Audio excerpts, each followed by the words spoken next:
Камчат Клушаевич, у нас пару вопросов, можете ответить? Вот вы были главой ГКНБ.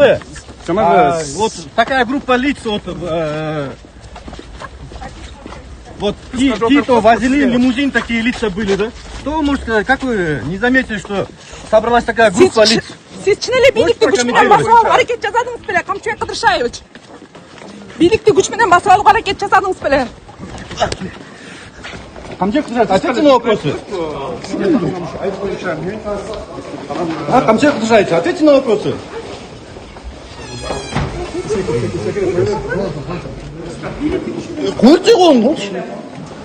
Камчат Клушаевич, ответьте на вопросы, пожалуйста.